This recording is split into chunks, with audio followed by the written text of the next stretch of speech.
दोस्तों नमस्कार, मैं हूं राजकुमार सिंह। देश की सबसे पुरानी राजनीतिक पार्टी कांग्रेस लगातार तीसरी बार दिल्ली विधानसभा में जीरो साबित हुई, लेकिन इस बार उसने बीजेपी को हीरो बनवा दिया। इसमें दो राय नहीं कि लगभग 27 साल बाद देश की राजधानी दिल्ली में सत्ता का कमल खिलाने के लिए प्रधानमंत्री नरेंद्र मोदी और केंद्रीय गृह मंत्री अमित शाह समेत बीजेपी के नेताओं ने कड़ी मेहनत की, लेकिन इसमें उनकी सबसे बड़ी राजनीतिक दुश्मन कांग्रेस के योगदान को भी नजरअंदाज नहीं किया जा सकता। लगभग 1.5 साल विपक्षी राजनीति में आपस में गलवैयां करने और 6 महीने पहले ही लोकसभा चुनाव दिल्ली और हरियाणा में मिलकर लड़ने के बाद कांग्रेस और आम आदमी पार्टी में तल्खियां इतनी बढ़ गई कि आपस में ही लड़ते हुए दिल्ली में बीजेपी की सत्ता की राह आसान कर दी। बेशक बीजेपी ने 2020 के पिछले विधानसभा चुनाव के मुकाबले 2025 के इन विधानसभा चुनाव में अपना वोट 7% बढ़ाकर सबको चौंकाया है, लेकिन आम आदमी पार्टी का वोट 11% तक कम हो गया। 2020 के विधानसभा चुनाव में बीजेपी को 38.6% वोट मिले थे, जबकि आम आदमी पार्टी को 53.6%, यानी दोनों के बीच फासला 15% वोटों का था। फिर मात्र 7% वोट बढ़ाकर बीजेपी कैसे जीत गई, और वह भी 2/3 बहुमत के साथ? इस सवाल का जवाब कांग्रेस की भूमिका में छिपा है। बेशक पिछले विधानसभा चुनाव में मात्र 4.3% वोट पाने वाली कांग्रेस इस बार भी अपने वोट प्रतिशत में ज्यादा वृद्धि नहीं कर पाई, लेकिन जो भी वृद्धि हुई वह बीजेपी विरोधी वोटों में सेंधमारी से ही हुई, जो अन्यथा आम आदमी पार्टी को मिल सकते थे और चुनावी नतीजा बदल सकता था। जाहिर है, चुनाव आयोग द्वारा विस्तृत और अंतिम आंकड़े जारी करने के बाद 2025 के दिल्ली विधानसभा चुनाव परिणामों का ज्यादा गहन विश्लेषण संभव हो पाएगा, लेकिन मोटे तौर पर यह साफ नजर आता है कि कम से कम 14 सीटों पर कांग्रेस ने आम आदमी पार्टी को हरवाने में निर्णायक भूमिका निभाई।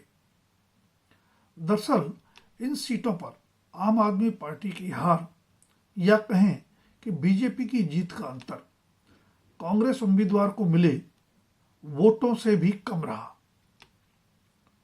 जाहिर है, अगर लोकसभा चुनाव की तरह इन विधानसभा चुनावों में भी कांग्रेस और आम आदमी पार्टी मिलकर लड़े होते तो इन 14 सीटों का परिणाम उलट जाता। अब 22 सीटें जीती आम आदमी पार्टी कांग्रेस के साथ मिलकर चुनाव लड़ने पर, तब बहुमत के लिए जरूरी 36 सीटें जीत जाती और बीजेपी की सीटें 34 ही रह जाती। भले ही कांग्रेस के 67 उम्मीदवार अपनी जमानत तक न बचा सके हों, लेकिन उसके कुछ उम्मीदवारों ने आम आदमी पार्टी के बड़े नेताओं को हरवाने में सुनियोजित भूमिका निभाई है।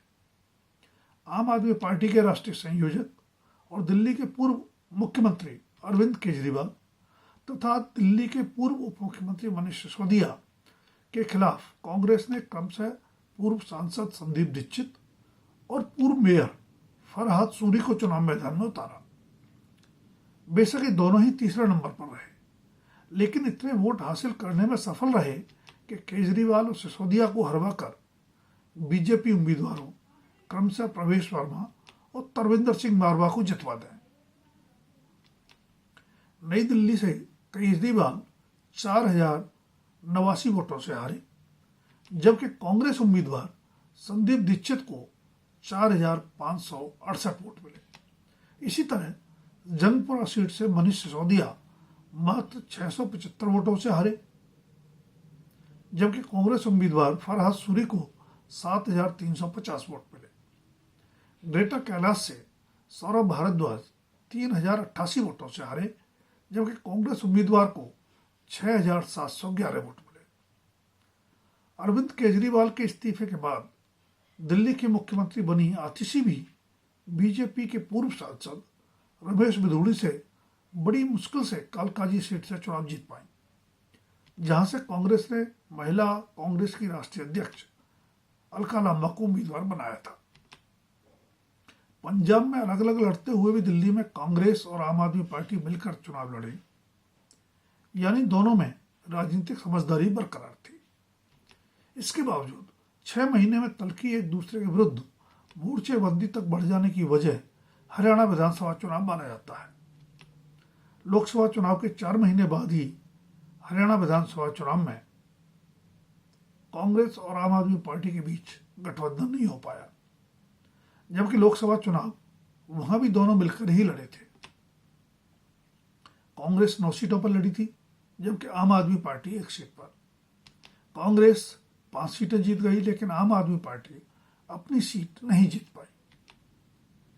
विधानसभा चुनाव में भी गठबंधन के लिए दोनों दलों में दिल्ली में भी बातचीत हुई थी और हरियाणा में भी, लेकिन सीटों की संख्या पर अंतिम दिनों में बात बिगड़ गई। आम आदमी पार्टी ने हरियाणा में सभी सीटों पर अपने उम्मीदवार उतारे।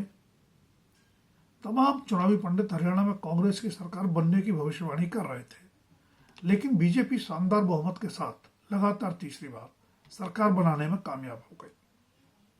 बेशक अपनी हार के लिए कांग्रेस ईवीएम से लेकर चुनावी गड़बड़ियों तक को दोषी ठहरा रही है, लेकिन उसके और बीजेपी के वोट प्रतिशत में बहुत कम अंतर बताता है कि अगर आम आदमी पार्टी से गठबंधन हुआ होता तो नतीजे बदल भी सकते थे। हालांकि हरियाणा विधानसभा चुनाव के बाद से ही दोनों दलों की ओर से दिल्ली विधानसभा चुनाव अलग अलग लड़ने की बात कही जाने लगी थी, लेकिन कुछ सूत्रों का दावा है कि दिल्ली में भी गठबंधन के लिए कांग्रेस और आम आदमी पार्टी में बातचीत चली थी, जो सीट बंटवारे में टूट गई। इन दावों का सच जो भी हो, चुनाव परिणाम बता रहे हैं कि बीजेपी के 2 राजनीतिक विरोधियों ने ही आपस में लड़कर दिल्ली की सत्ता से उसका 27 साल लंबा वनवास समाप्त कर दिया। बेशक दिल्ली चुनाव परिणामों के लिए आम आदमी पार्टी भी ईवीएम समेत चुनावी गड़बड़ियों को दोषी ठहराएगी, जिसका संकेत सौरभ भारद्वाज की इस टिप्पणी से मिलता है कि कुछ तो विचित्र हुआ है। लेकिन ये नतीजे एक बार फिर इस सच को रेखांकित करते हैं कि विभाजित विपक्ष बीजेपी की जीत की गारंटी बन जाता है। दोस्तों, अगर वीडियो पसंद आए तो लाइक, शेयर और सब्सक्राइब अवश्य करें। अपनी राय भी कमेंट सेक्शन में दें।